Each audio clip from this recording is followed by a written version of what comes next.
that feeling is still accessible to me.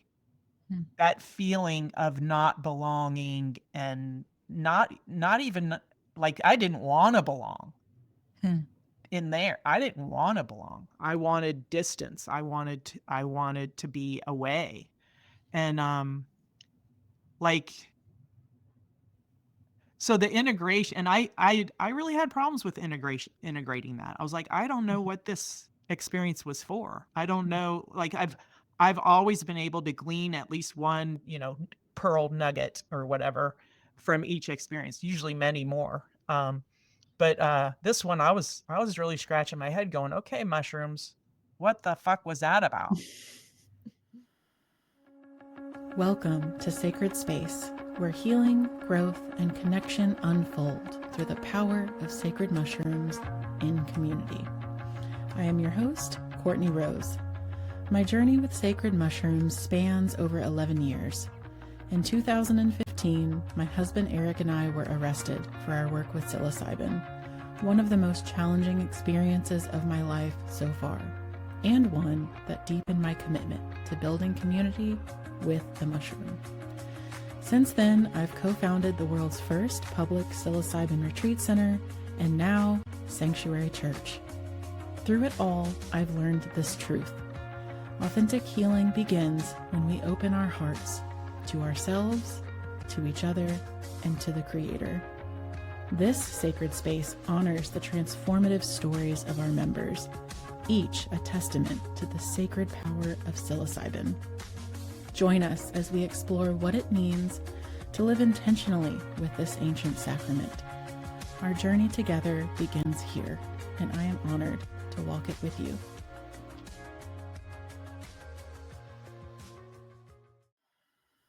Hello, Terri. Hi, Courtney. It's Thank good you to so see much you. for being here. Yeah, it's really good to see you and talk with you. I'm really looking forward to this conversation for all kinds of reasons, but also just to catch up with you because we spent a good chunk of time together Yeah. not that long ago. It was about a month ago at the Kentucky Uh-huh. Mushroom Festival, and we had this awesome ministers celebration ceremony. So awesome, and that's like a vague. I have some new insights to that, so that'll be fun to talk about. Awesome. Yeah, I'm really looking forward to it. For In those of integration is ongoing. It is so much more ongoing than I think we could ever imagine. um, yeah, so for those of you who don't know Terri and are listening to this conversation, Terri has been a part of our sanctuary community for just over 2 years now. You've been through our My Self Minister program, our Friends and Family Minister program, and you've been pretty active, I feel like, in our community this year in particular. And so Terri is full of all kinds of wonderful, juicy insights. So super excited to talk with you. Just so that the folks who are listening who don't know you can know a little bit more about who you are. I am going to invite you to fill in the blank on this sentence stem type Okay. question, and that is, if you really knew me, you would know. If you really knew me, you would know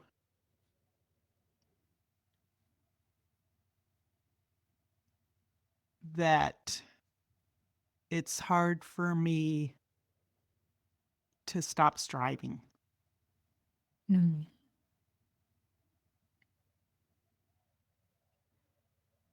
I can totally feel that with you. Yes. Thank you so much for sharing that. I'm sure many people listening can relate to that experience. Hmm. And I think that I sometimes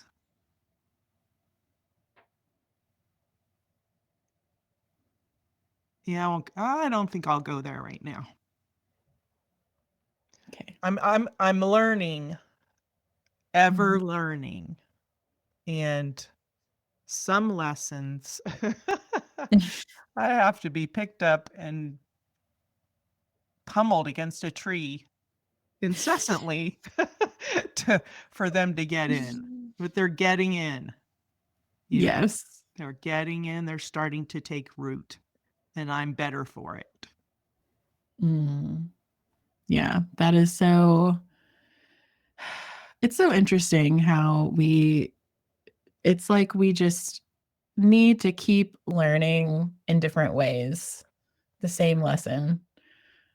And that can show up in all kinds of different areas of our life, which is why integration is just ever unfolding, it seems like. Yeah. Yeah. Awesome. Well, tell us a little bit more about you coming into the mushroom, into you discovering the mushroom and what led you to the Let's see, how mushroom. far back do I go? I'm old. I won't say how old, but I'm old. I That's relative. think I'm younger than I look. That's what people say. But anyway, I had as we all do, we have trauma, little T trauma, or some people have big T trauma in their childhood. I had little T trauma in my childhood. I have daddy issues, and I ended up going to West Point because my grandfather went there, my dad went there, my older brother went there. By the time I was of age to go to college, West Point was accepting women, and I was able to get an appointment. And I went there mostly to please my father, and to feel a part of the family. Um, I I have big emotions, always have, and that in a military family that is not acceptable. And so I think I was just striving to fit in and be accepted. So I ended up going there. Unfortunately or fortunately, depends on how do you see the universe. I mean, does it just unfold the way it's supposed to? So whatever your beliefs about that, had I'm a survivor of sexual trauma, military sexual trauma at West Point, which was not spoken about until 40 years later because that's the way it was back then. And so I didn't tell anybody. I internalized all of the debris from that, which obviously came out in different ways. So I developed bulimia. I was a binge drinking alcoholic in after that, which led to additional uh, sexual trauma experiences at West Point. I ended up leaving the academy in my junior year. Um, and I've had uh, so I kind of had a period of 25-ish years. I got some treatment for my eating disorder. Um, and I had 25-ish years where got married and raised kids. Um, I had a early marriage that had a lot of abuse in it as well, but got married and raised kids. And then I lost my parents, first my mom and then my dad, and all of the trauma that had been built up over my life just it was like a pressure cooker, and I spiraled. It Mm, was after my dad died that I could finally speak about my experience and even acknowledge it for what it was. Like, even mm, internally, I didn't ever call it was what it was. And mm, so, anyway, I had a lot of mental health issues. I was, suicidal. I was diagnosed with complex post-traumatic stress disorder, depression, anxiety, the laundry mm, list. And my kids were mostly all adults at that time. Well, actually, they were all adults at that time. My I have four grown sons. The second oldest, and I'm very open with all of my boys. The second oldest was talking to me about my struggles, and he said, "Mom, have you ever considered psychedelics. They're really doing a lot of work with, mental health conditions and psychedelics. And actually, I was a nurse, still a registered nurse, and so I worked all during those times of raising my boys. And with this period of time, I wasn't able to work anymore. So anyway, my son recommended that I look into that, and so I did, and I found out all the great uh, studies that were being done, and it intrigued me. And then of course, I start being. So my background, oh my gosh, I have changed so much over the years. So my background is my parents were not religious. They were fallen Catholics. Um, and so I didn't go to church as a kid, but I also think that I missed out on community because of that, because I Mhm. didn't have that in any other way as I was growing up. But you have to do it legally. Mm. That's that's so my upbringing was very conservative and by the book. I'm a rule follower. Well, I used to be a rule follower. Now I question everything. Mhm. Anyway, so I was looking for a sanctioned way to do psychedelics for mental health, and there wasn't one in my area or close to me. There was no studies. I couldn't. And so the next time we talked about it, I said, "Yeah, I looked at. Unfortunately, that's not an avenue I can take." And he's like, "I can hook you up." And I was like, "What are you talking about?" He's like, "I can get you some LSD." I was like, "Oh my gosh."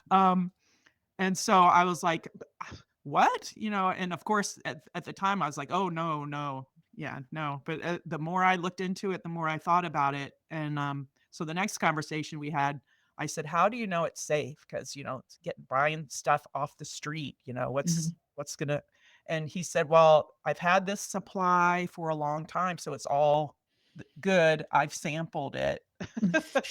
I would never give you anything that would harm you." And so I had an experience with LSD, and it was life changing. Doesn't Isn't big enough. It was just mind blown open experience, and that changed the trajectory of my life. Mm. So I think the early trauma changed the trajectory, but this was even a bigger change. Like, Mm. because I think had I stayed on that track and had some of the big T traumas never happened, I probably would have ended up conservative. Yeah, let's grow the economy. We have to have a strong military. I would just be not. And again, if anyone has those views, my mind is so open. It's not that I it's not that you're wrong and I'm right now. It's just that there are many different ways of being, and I am my mind is open. And so Mhm. anyway, I had that LSD experience, and after that I was like, "Okay, I do not wanna be, like, hunting and searching for psychedelics and it was a spiritual experience, complete spirit Mm. for mental health or spiritual reasons. I don't want to be, like trying to hook up with my dealer, and stuff like that. How can I? Is there any way for me to be in part of a community that is alive with this? And Mhm. so I started doing internet searches, and Sanctuary popped up. So that's how I found Sanctuary. It was right after that experience, pretty soon after that experience. And I uh I I looked through your stuff, and it wasn't like I don't think I even attended one Sunday service. I think Mhm.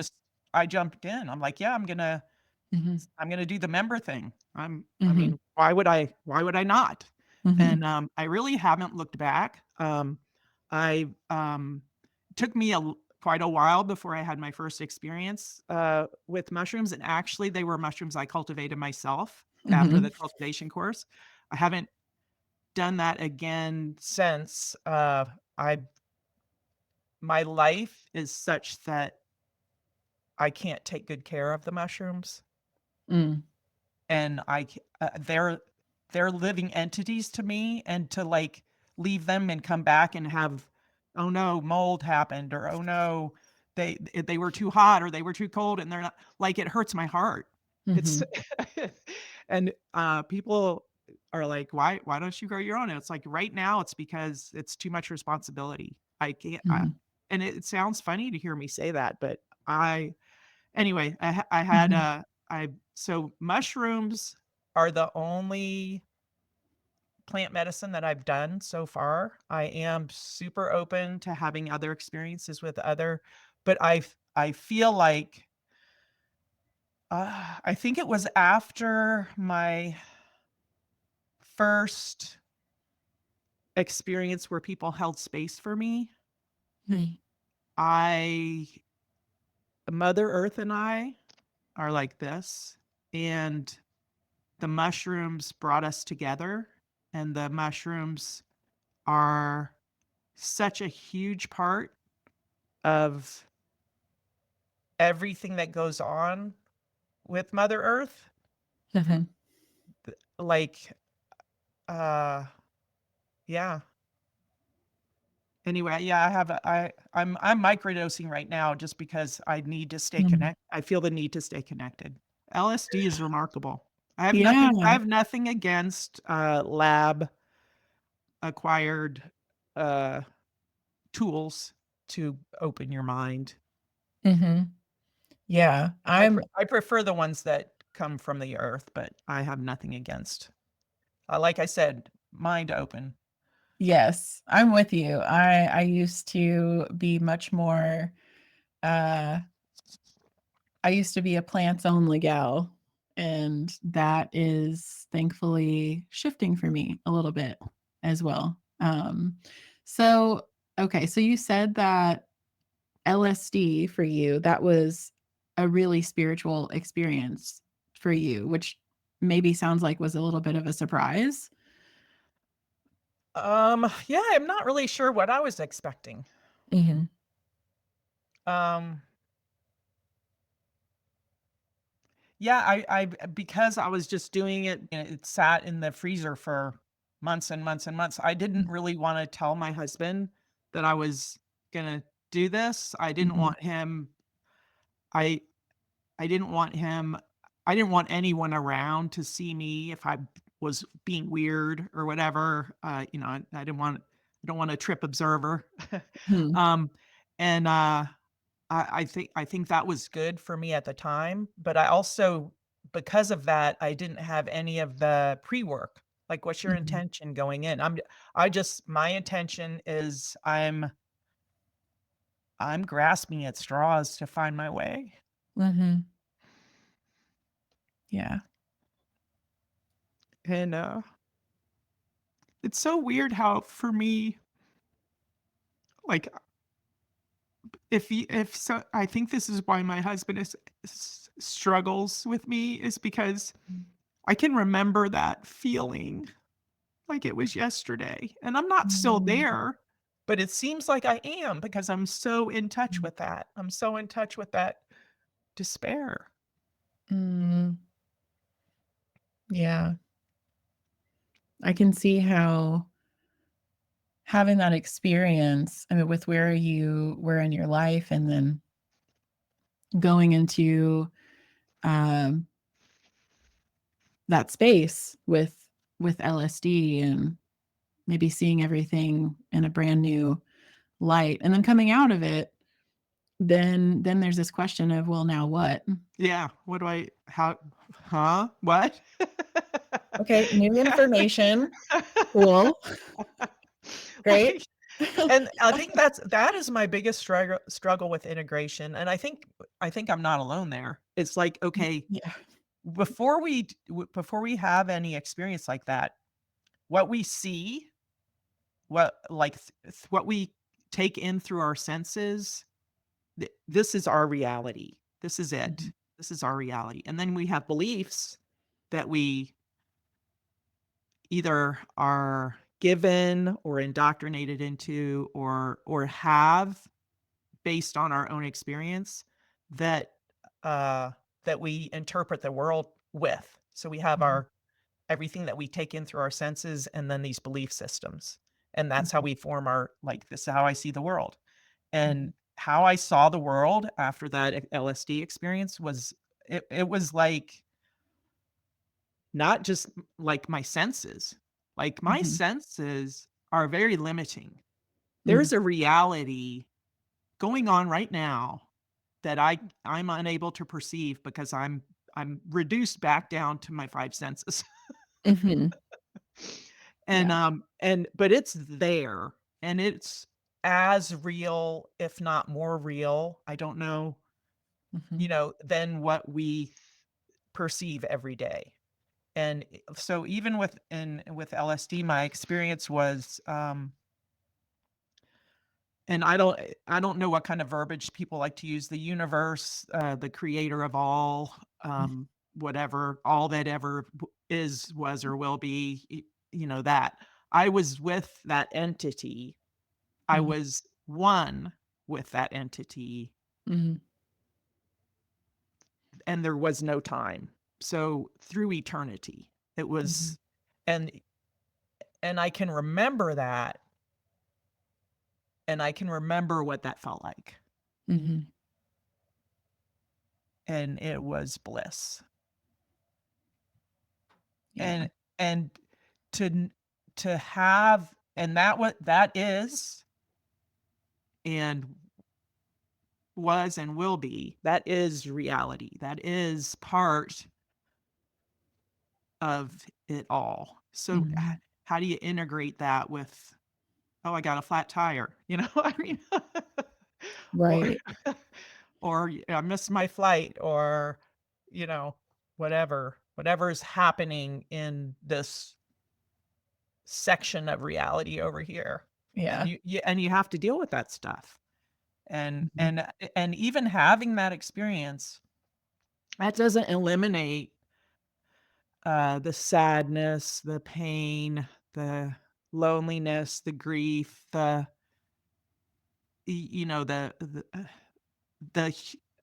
experiences that we have that are unpleasant.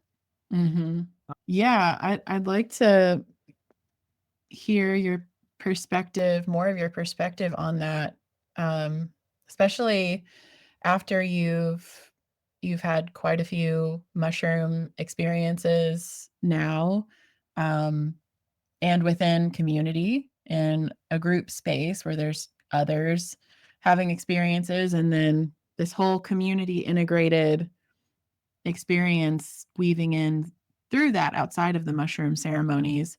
Like how like what do you make of that as far as okay, so we're limited right now, we're reduced to these five senses and these bodies and this illusion of separateness that here is very real in this space. Like for what? I'm I'm curious, like, on where you're at with that right now. Like, what You are we doing here? you mean the why? Gosh, that's a really good question. Um, well, like for myself right now, and like you can question that about every single decision you make in life. Like, what's my why? Like I did a little bit of yoga this morning. What's my why for that? Like I know that I feel more connected to the universe when I do that practice in the morning. So I have a why for that. Mm, But I chose to do that. I don't think, and no one's asked me about this, Courtney, so I don't have any preconceived answer on this. But and I've heard of people saying that, like their baby chose them as their mother. mm, And and again, my mind is wide open. I've never considered that before. That's interesting. But when you ask me why am I here, like I didn't choose to be here. mm, You'll have to ask the entity that chose for me to be here. Why am I here? I mhm, like now what am I going to do now that I am here? Like and mhm, I do have choice about that, and then we can talk all about that too. Do we really have choices? I don't know. mhm, Are we just, like amoebas that react and respond to stimuli, and everything that comes in our, like, the deterministic view, everything that happens, like, we think we have choices, but we really don't. Mhm. I mean, that's very freeing in a way, like, Mhm. all the harm that I've done, like, I have debris, I've left a wake with a lot of debris in it. Um, if I didn't have a choice, if that was outside of my control, that oh, that feels really good. I don't, Mm. but do I really believe that? I don't Mhm. know. And does that absolve me from the responsibility of going back and trying to help with the cleanup? Mhm. Not at all. Yeah. Mhm. It's funny, I mean, and, I've a when you have mental health issues, you have a lot of friends that have mental health issues because that's something that you could connect with, and we all think about how unfair it is that this trauma was done to me. And a lot Mm. of times there were individual people that made choices that now I have this issue that I have to deal with, and they can't help me clean it up. Mhm. They can't, Mhm. even if they wanted to. I mean, apologies can happen and forgiveness can happen, but you still gotta do the work, you know? Mhm. And is that fair? That's another thing, justice. Justice has come up in my, Mhm. mushroom experiences, and, that experience was really cool. Um Yeah, I was just thinking about that actually, how in one group mushroom ceremony recently, well, there was 2, I believe, where justice was kind of a theme, but in different perspectives Mhm. on it with Mother Earth. Yeah. Yeah, could you talk about that a little bit? Um, I have them documented, and I don't have that with me, but I know the first one, I remember feeling, like, just sorrowful.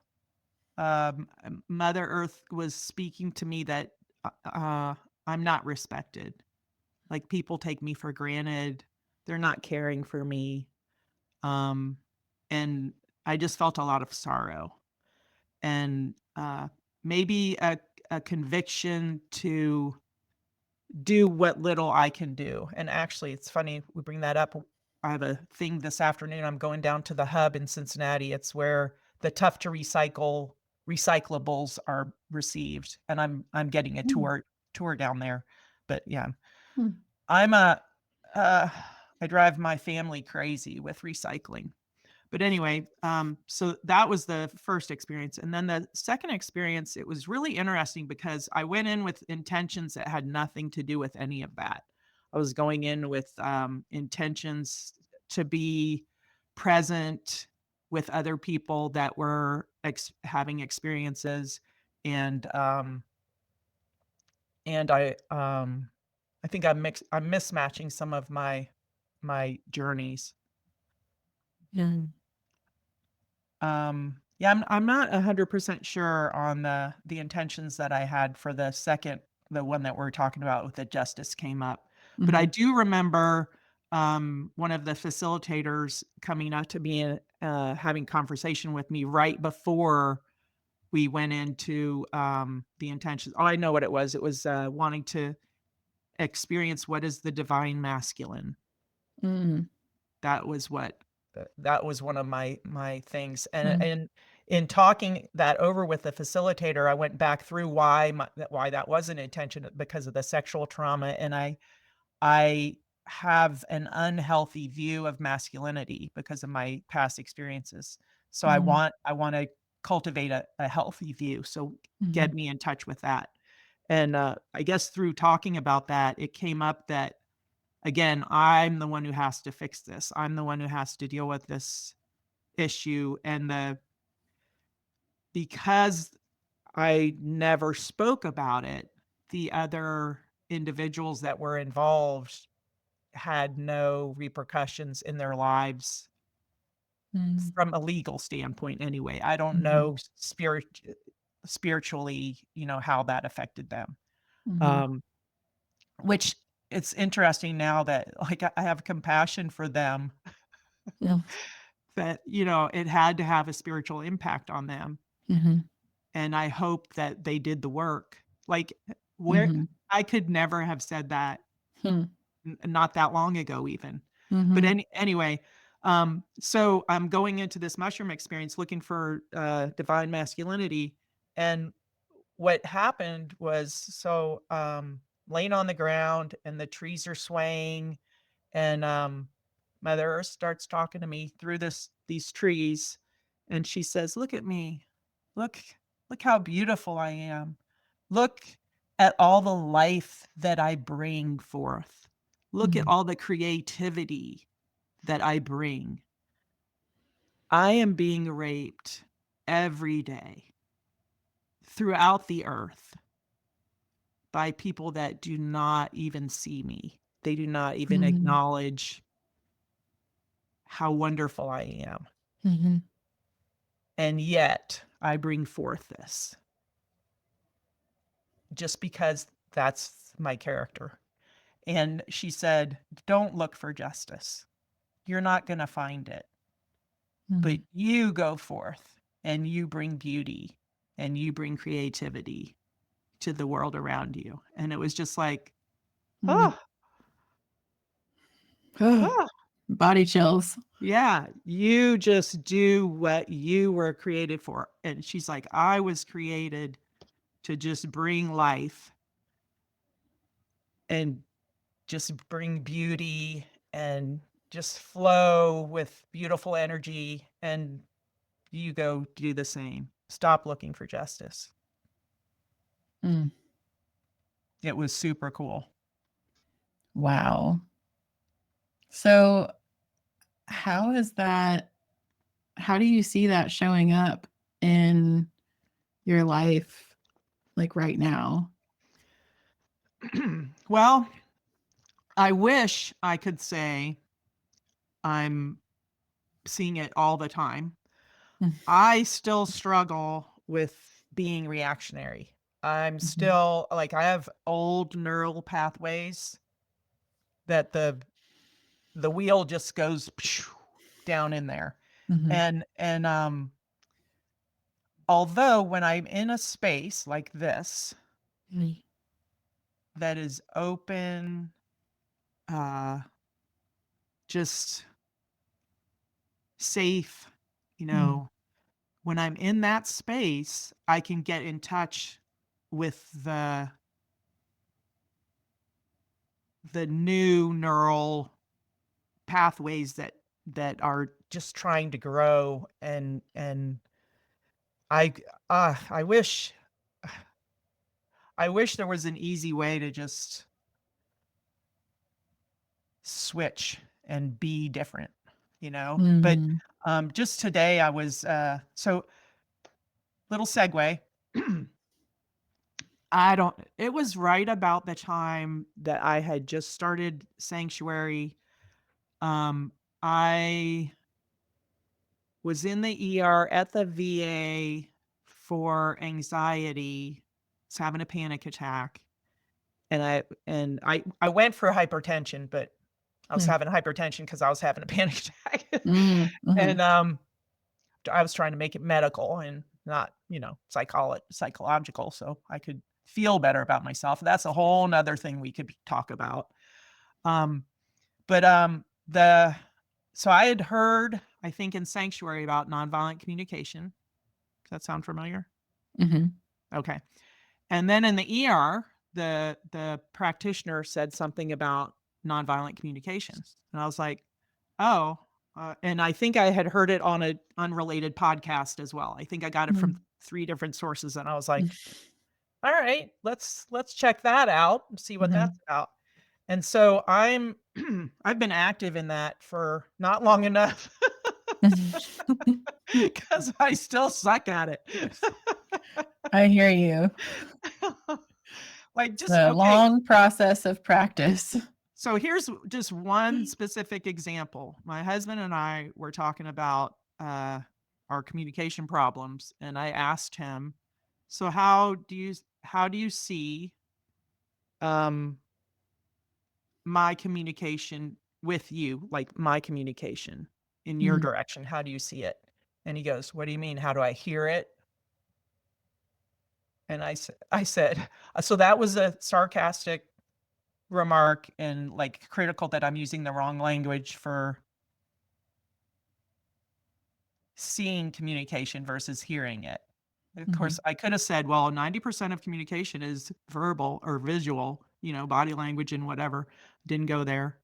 Mhm. Um, I said, I mean, by see, I mean perceive. How do you perceive it? And Mhm. then he said, well, I guess domineering. And nonviolent communication would, because that's violent communication, by the way, just saying. Mm. Um, Nonviolent communication for me, as the Mhm. recipient of that remark, would be, this is the thought process. Wow, that's a judgment. Judgments come from unmet needs. Mhm. What is the unmet need behind that judgment? And we don't know because it's somebody else, but we can make Mhm. a guess. Mhm. And if I make that guess internally and go, oh, he's feeling like I'm trying to exert power over him. Mhm. So that means he's not feeling like we're on an equal plane.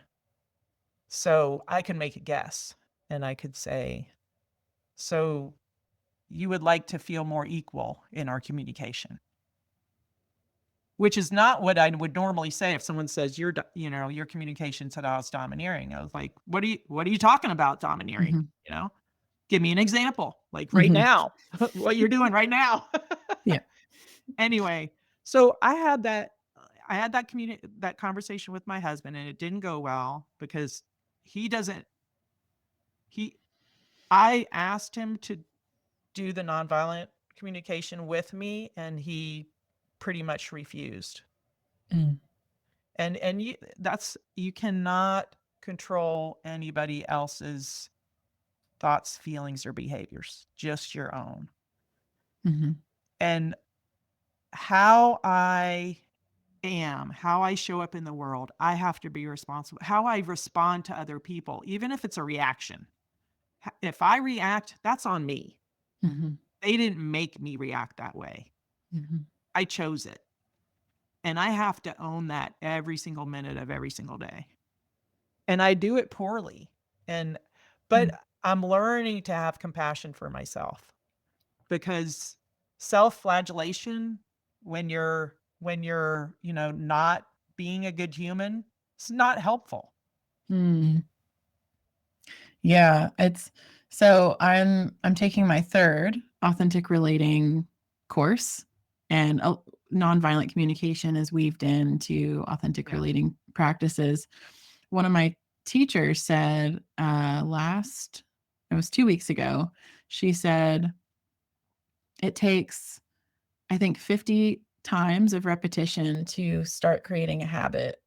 It Mm. takes 5,000 times to start embodying that.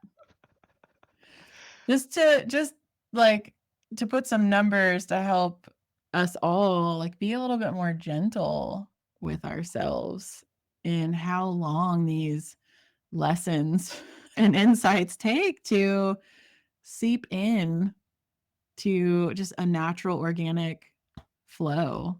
Like it takes a while. Yeah.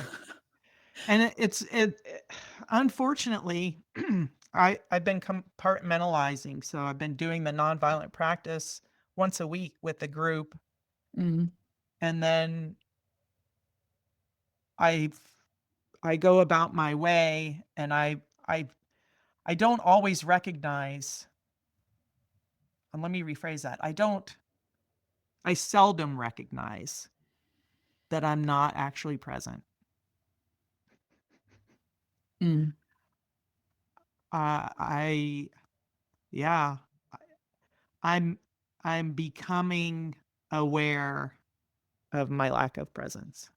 And I'm grateful for that. You got to start somewhere. yes. I can't wait for if you get the opportunity to listen to the podcast that I just recorded with Jason.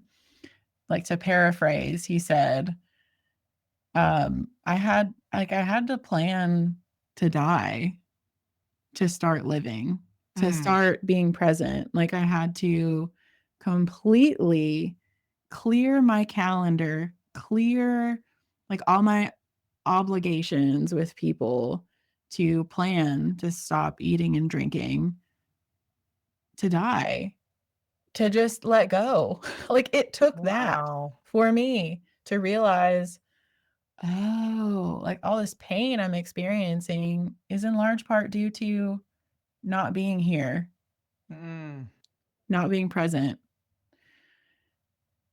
So it's not exactly easy in no. today's world to step into this place of presence all the time. Yeah. It's funny. I had an appointment at the VA today, and whenever I go to the VA, there is a part of me that intellectually I know the only reason I have VA benefits is because I was raped at West Point. It's the only reason. Mm, And every time I go there, I know that. mm, And every time I go there, that awareness is in my body, whether I acknowledge it or not. mm, And I haven't found out the healthiest way to give that space and not have the emotions come up. mm, Like I want to I mean I do like my point was at 9, it's not like I can stop somewhere and, and do I probably should plan to get there earlier so that I could take better care of myself in that, but I tend to just power through and, do the deep breathing as I walk through the lobby and um I had a really bad experience at the Middletown clinic because I go there for mhm, acupuncture mhm, and I was done with my appointment and I was waiting at the desk. She normally they call to make an appointment, but she said we're trying something different. We want you to make your appointment on your way out. So I was standing there waiting. There was one guy in front of me, and I was just standing there minding my own business. And this really tall guy, who's probably in his mid to late 70s, walked over, and he was a little hard of hearing, but he goes, "Are you a vet?" And I said, "Yeah." And he goes, "Can I ask about your service?" And I said, No. And he goes, "I'm sorry." He leaned in. He goes, "Can I ask about your service?" I said, "No, I'd rather not talk about it." And he looked at me kind of confused and what did he say? He said, "So I guess you're not proud about serving your country? That's a shame." And turned around and walked away. And of course, it brings up all this stuff, all this stuff. Like, how could I be proud of what happened to me? And like, it's the opposite. I still feel shame. mhm. Yeah. Mm. Just that example right there. I mean, how long it took for that interaction to happen, but Mm. how many times we can replay those things and like form this story about it. I mean, just for him, that guy, he just made this huge assumption. I mean, massive assumption, which like we could break that whole interaction down. Like, why'd you even ask there, friend? I guess there's only one right answer for you. Um, but yeah, that's it's really it's fascinating to me. It's crazy to me how much we're making up assumptions and stories about other people and ourselves Well, all day, every day. and even now talking about that story, I think about, nonviolent communication or authentic relating and think like, what would because my response was not good either. I mean, it's fair. No is a fair answer. You can say no. Mhm. Um, uh, and like I want now I wish I would have said, some people really have traumatic stuff about their past in the service. And a lot of people might not wanna think about it. But, I mean, that's very common at the VA, people, sitting in the waiting room swapping stories, you see it all the time, and I don't know, I don't want to like, I think about that interaction from that guy's point of view, and he doesn't feel good about it either, you know? Mhm. I don't want to be that kind of stimulus for anybody in their life, you know? Mm. I want people to walk away with from interactions with me feeling better. So, I don't maybe I'll take that to the next NVC meeting and go, what would the appropriate response be here? That's a very compassionate and loving perspective to take. Um, Well, that's I mean, from that from the view and the mushroom experiences I always get, there's it's been a theme. There's no boundaries. Everything's connected. Like the energy, everything is energy.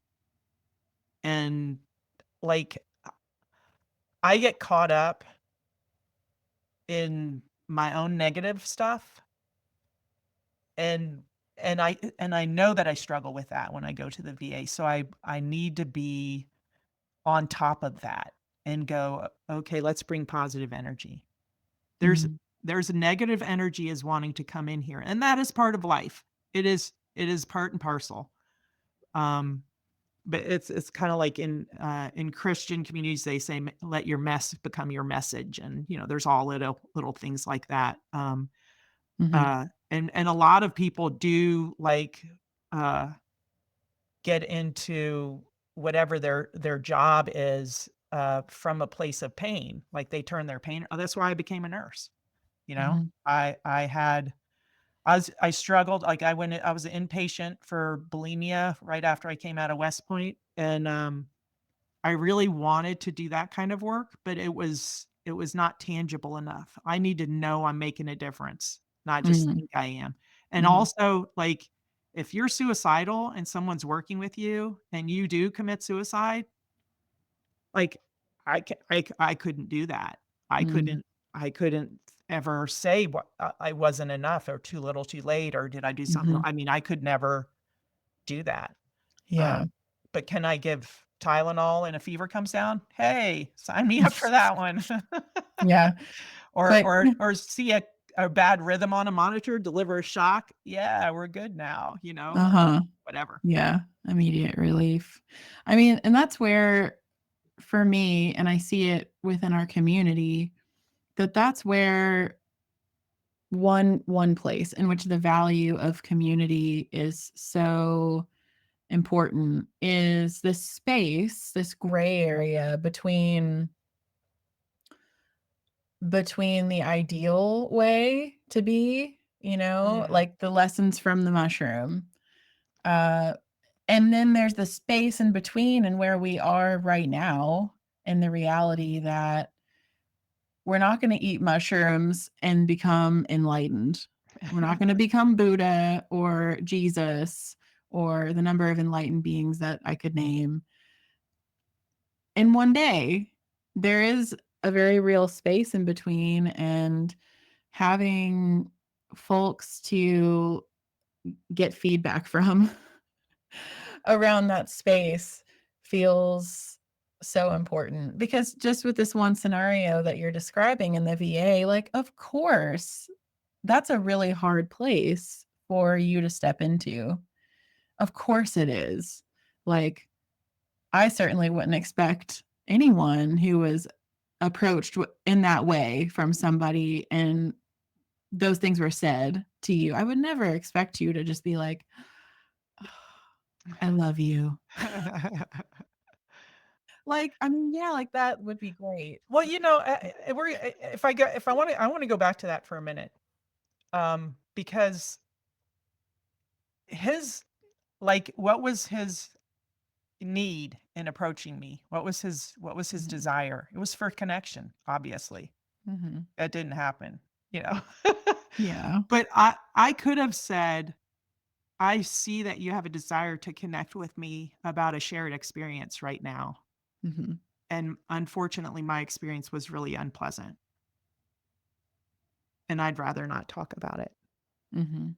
I mean, what a much better response that would have been. It might have led to the connection Yeah, for both of you yeah, that, would have felt, maybe yeah, it would have gone a different way, maybe not.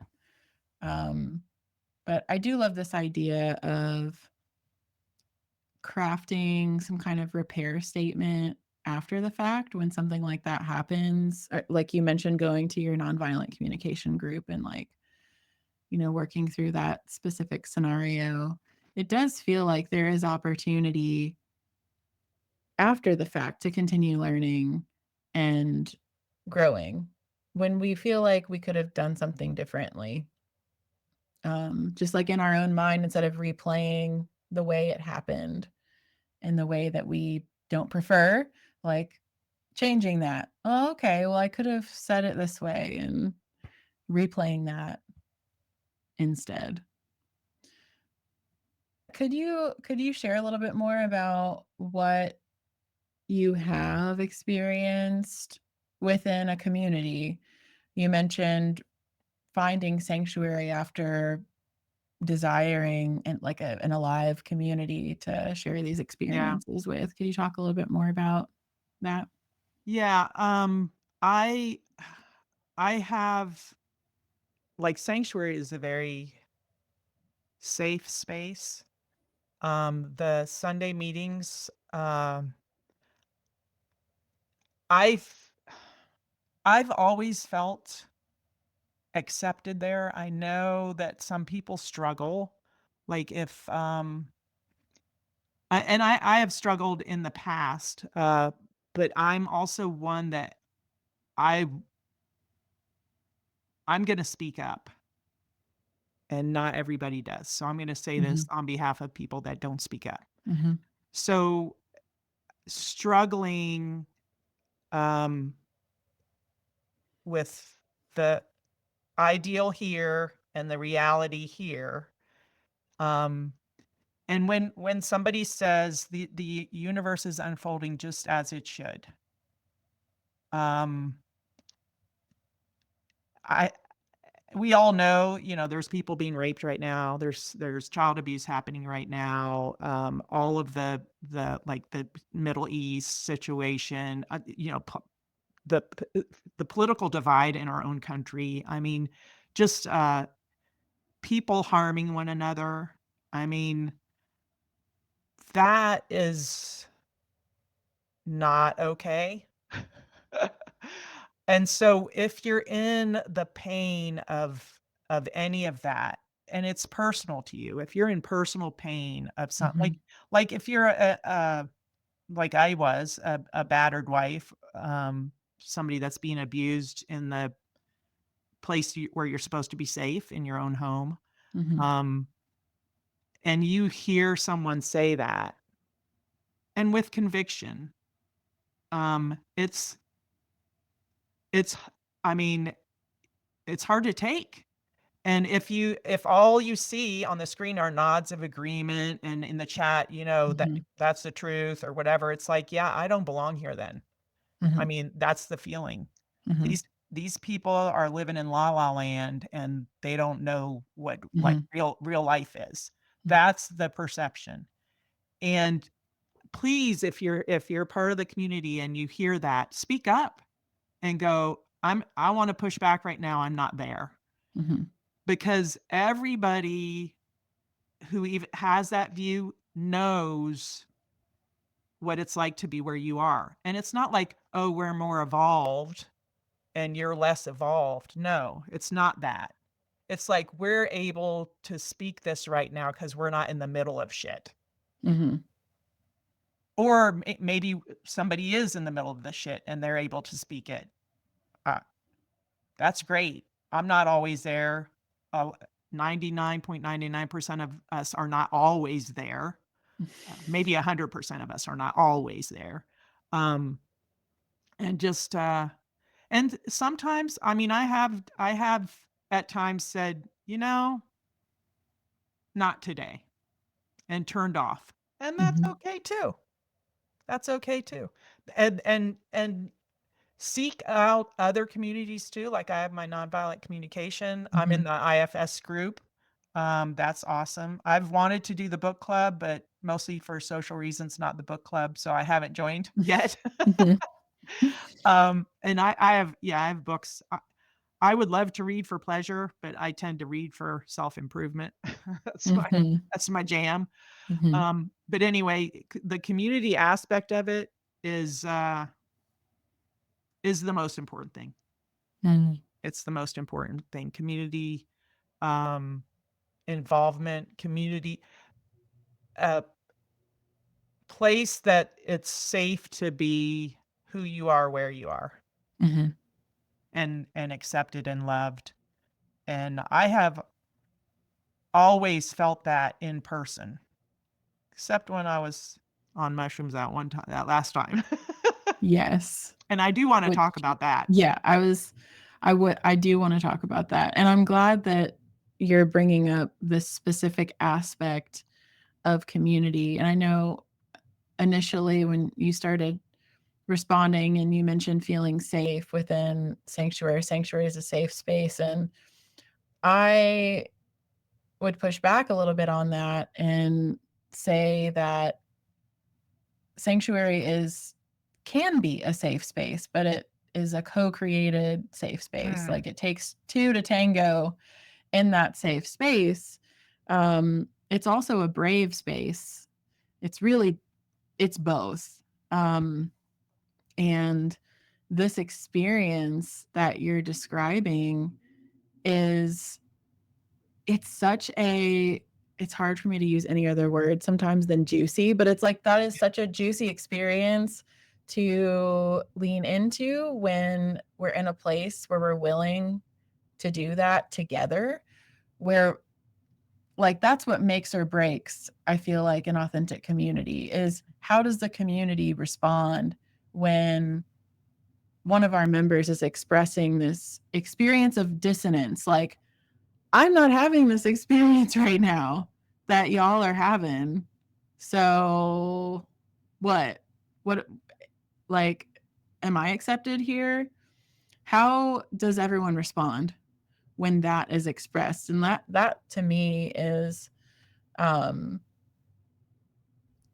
that's where like the growth happens for everybody yeah. is when we can step into that. Like this is not everybody's experience. And there's some folks like in every community that their voices are loud and they're vocal about when things are really good and they're not so vocal when things are not good. So it seems like they're always having a good experience. Um so this is something I could talk about for a long time. Well, and the Um, other thing I want to say on that is, especially the Sunday morning space, is mhm, people when they speak up, I think for the most part, they're feeling like they have something to share that might be um, valued by the majority of people there, and mhm, useful, mhm, valued and useful. And the intention is good. The intention is always good. I've felt that it has been. mhm. I mean, maybe I and and that's something I guess you can't know for sure. Mm. How can you know someone else's intention? I mean, even some people are not self-aware to know why they do what they do. Mhm. I mean, I'm certainly not self-aware most of the time. But anyway, I've been on the call where 2 people had slightly different takes on something, Mhm. and I felt like they were both continuing to speak to sway the other person, Mhm. and, I I didn't interrupt, but I kind of I fought the urge to interrupt and Mhm. say, because this is something I say to myself quite a bit, is if you think you know, maybe the minute I say I know something, I'm like, "Uh-oh." Like, Mhm. do I really though? Yeah, which is the where the nonviolent communication I feel like is can in those conversations, something that I just learned recently, which I am looking forward to like trying on for size and practicing is when there's an emotion, like a feeling coming up within me in response to a circumstance or other people. And I feel it coming up and I'm about to say something, asking myself beforehand if I have the time, space, and capability, which not always a thing, but asking myself beforehand, okay, what I'm about to say, what is it in service of? Mm, Am I is this in service communicating this? Is this in service of bringing us closer? Is this in service of unity? Or is this in service of me just feeling like I need to say my piece and be heard and seen? And I don't know if there's anything wrong with any of the responses to the question, but just like asking mm. before I speak here, what's my intention, I guess, is another way Yeah, to put yeah. it. But because if we can voice in a way that's not like resistance, pushing back, kind of like asking for defense and argument, then we have this opportunity to come together and unify. Like when you say that, I feel this Mhm. and I'm wondering this and I have this story happening in my head right now. What is that true? Like is that real? Like what do you feel when I say that? Um so I would love it if you would, when you hear that next time in Sunday service, to practice your nonviolent communication skills and voice what you're experiencing and seeing, because that is where I feel like we grow. We really grow as a collective. Yeah. So, on that topic, talking about your last mushroom experience in Yeah. community, Yeah, could I w you talk about I that? yeah, I wanna talk about that because I wanna tell you what my new insight was. So, the very last experience was at the Mushroom Festival, and, my intention, so I have been pretty selfish in my previous intentions to do some internal work, which was very needed, and I still need a lot more. But, this one, I was going in super altruistic. I am going to take a smaller dose. Normally, it's like if 5 is the max, I'm taking 5. And I Mm. think last time 6 was the max, and I took 8 the time before that, so I go over the max. What can I how much can I get away with? Yeah, and I don't know why I think more is better. I know that's not true. I know intellectually that's not true. But, so this time 3 was the max, and I said, "Well, I'm gonna get a 2.5," and I don't wanna get lost in my own experience. I want to hold on to awareness of the group. Mhm. I wanna check in with individuals, and I want to hold the group as a whole and experience something that's like, I experience the unity and the integration afterwards always, but I wanna see if I can experience that unity with our group during. That's my goal. Oh my gosh. It was the opposite. It was Careful what you horrible. ask for. It was horrible. So I did start to slip into my own experience, and I kept pulling myself back, and I was able to do that. And I was like, oh, okay, this is good. But I don't know when it happened, but it was almost like a light switch. So all of a sudden, like I was seeing people and they're having their experience, and I was fine with it. And then all of a sudden, it was like, I do not belong here. These people are fucking crazy. And and I don't know what is going on. Why am I doing mushrooms? Um, I'm blowing up my life. Everything has changed. Everything's in the toilet. Like my marriage is in a shambles. Like all this insight is making me crazy. Like I want to go back to the way it was before. I just want to go back where it was more simple and you take an antidepressant and you feel a little bit better, Mhm. or whatever. It was just like, and I didn't want to talk to anybody else that was there. I wanted to get in my car and drive away, and there was something in me that knew that I'm not doing that. It was kinda I don't know if it was the training, that I had under my belt or what, I don't know, but I went to my tent and I got on my little anti-gravity recliner, and I put my blanket over my head, and I kept peeking out going, am I feeling any better? And nope, I was not. It was horrible. And I was dreading I was like, "I do not wanna do integration about this. I do not wanna." I how I don't even wanna stay for the mushroom festival. I want it as soon as as they'll let me, I'm getting in my car and driving home. I mean, in the middle of the trip, that's what it was like. It was Mhm. horrible. Like, I didn't just not trust, it was almost like having a hatred. It was so miserable, so miserable. And, oddly enough, as soon as I started coming down, the fire circle was pretty close to, where my tent was, and I peeked out of the blanket and I saw Eric sitting there, and he was kinda grinning at me like, "What's going on over there under that blanket?" And, and I was like, "Ah," and I started telling him about it, and as soon as I started talking about it, I mean, the obviously, I started telling about the feelings were already ebbing away, but as soon as I started talking, it just but man, that feeling is still accessible to me. Hmm. That feeling of not belonging and not even like I didn't wanna belong Hmm. in there. I didn't wanna belong. I wanted distance. I wanted to be away. And, like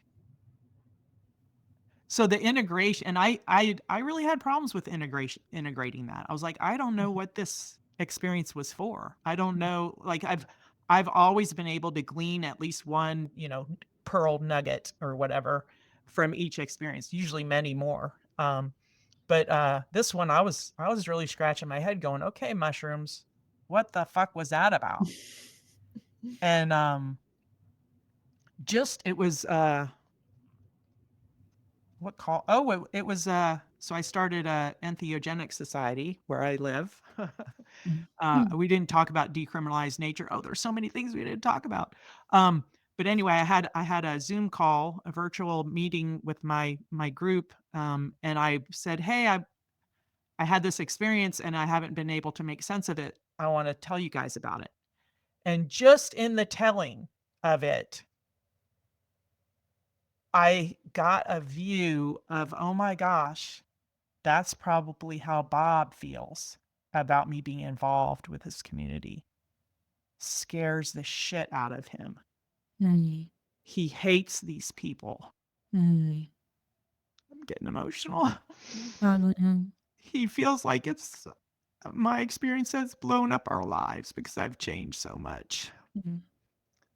And he wants to go back to how it was before. Mhm.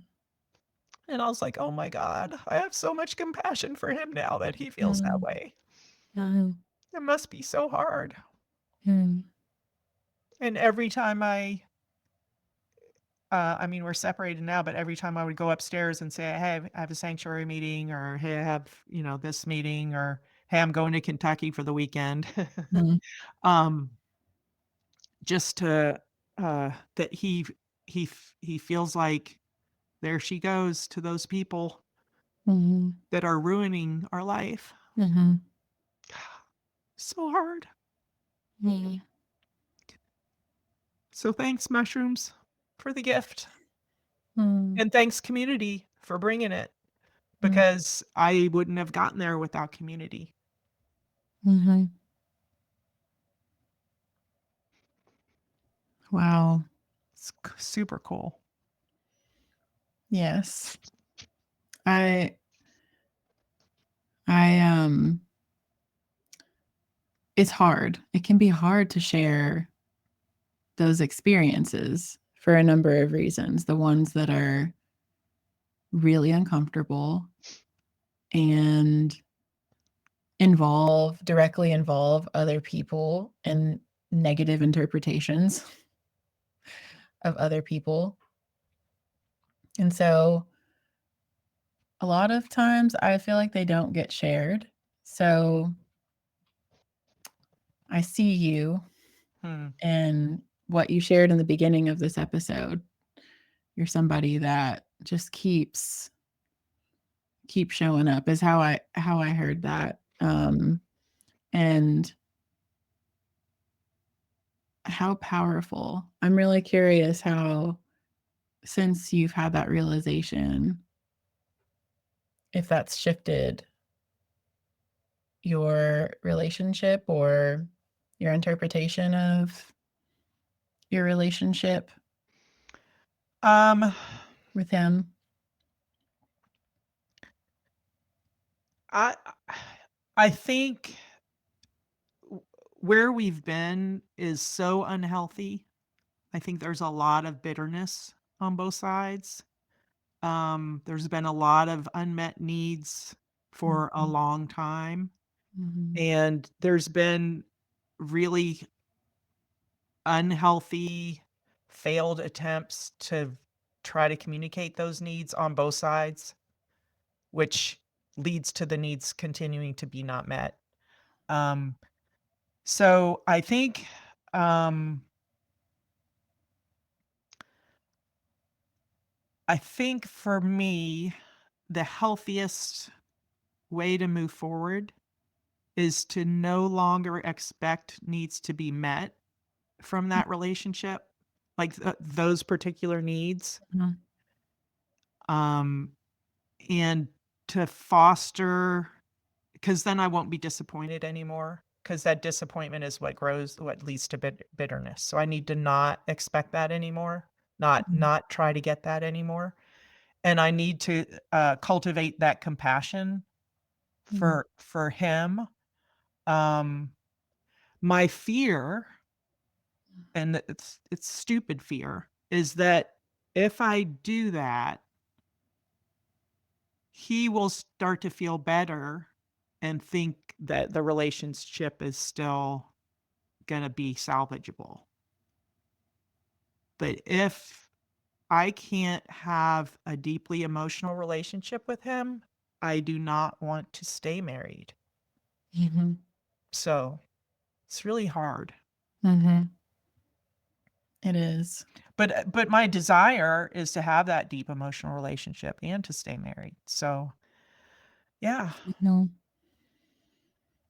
Yeah.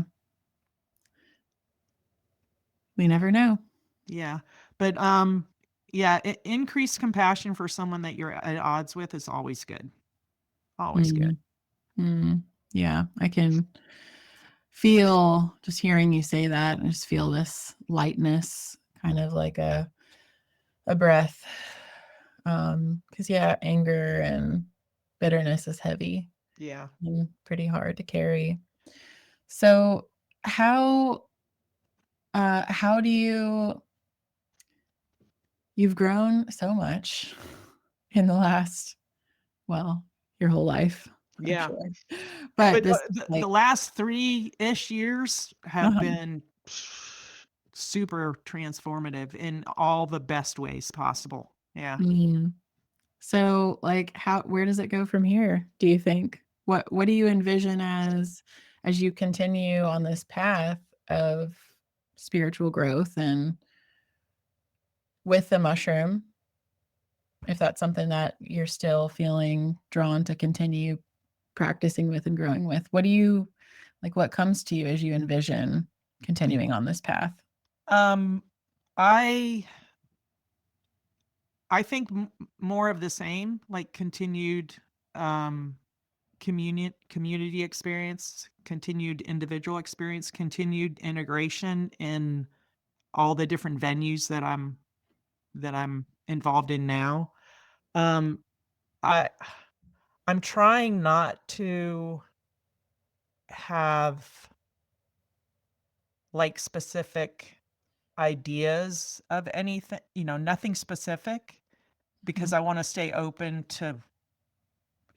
to the leading of the universe, spirit, whatever. mhm, Eric said something to me, I think it was at the when we were breaking down camp, at mhm, the Mushroom Festival. He said, "You're you're very good you're very organized. You're we could monetize that." mhm. We can use your help. I think that's what he said. I think he said monetize, I'm not sure. But, Yeah. um I said, "Well, I'm happy, like, I would love to help make it more efficient, the unpacking and the repacking Mhm, and, like, this tote has all of this," like, I think that would be ideal, and it would be helpful for everyone, and it would take some front end work for sure. And mhm, I said, I would be happy to do something like that and schedule that and work on that, that's fine. I'm not in a position right now where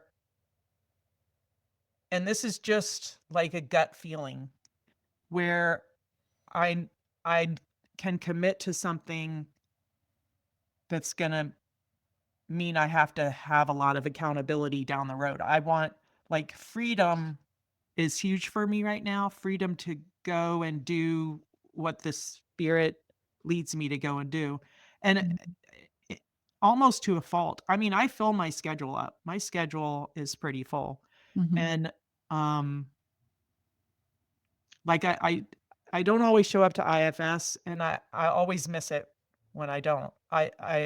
mhm, I don't always show up to NBC, and I miss it when I don't, but I'm missing it for other things that take priority that day, other good things. Like, I'm gonna miss NBC next week because 'cause I'm going to Sanctuary, Ohio thing in Columbus. mhm, mhm, So, um, yeah, I honestly, I'm starting to feel a call for more time just being, mhm. but not sitting on the couch watching a movie, not that kind of being. I mean, just actually being present to myself. Mhm. Yeah, some spaciousness. Yeah, yeah. I love that. Well, is there anything else before we close out this amazing conversation? Is there anything else that you'd want folks listening to Well, know? yeah, when you asked me to do this, I said to myself, you should do a disclaimer at the beginning, and I didn't do this disclaimer at the beginning, so I'll do it at the end. Okay. And anything I said today is how I was feeling right now. I'm fluid.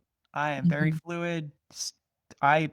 In the next 5 minutes, I can have a different opinion, a different thought, a different feeling. mhm, Um, I recently changed on my email when I have one of those things where it automatically goes out. It has this little blurb after my name. mhm, Used to be a scripture in the Bible, like now we see through a glass dimly, but then we'll see face to face. It's like now we think we know, like, we think we can see how things are, but then we'll know how Mhm. things are. That was the scripture. And now I have, um, says something like, "The only thing I'm really certain of is that I'm not certain of anything, or I'm not certain that I know anything." Mm. So, and then in parentheses underneath, it says, "If I seem to have forgotten this, please remind me." So, like, if I start talking like I know something, like I'm gonna impart my wisdom on you, like, just just know that that's what I think I know right now. I don't really know a fucking thing. Yeah, So, I love it. so we're all on this journey together, and this is where I am right now. I mean, where I am next week, next month, next year, I don't. It's fun riding the ride though. Yeah, it is. I love the ride. Well, And I thank you and for and I like who I'm traveling with, yeah. and I get to pick those people. Mhm. Yeah. Well, thank you for sharing your what you know and what you don't know. What I think I know. Your wisdom in non-wisdom and the duality and everything in between. So, really appreciate you, Terry.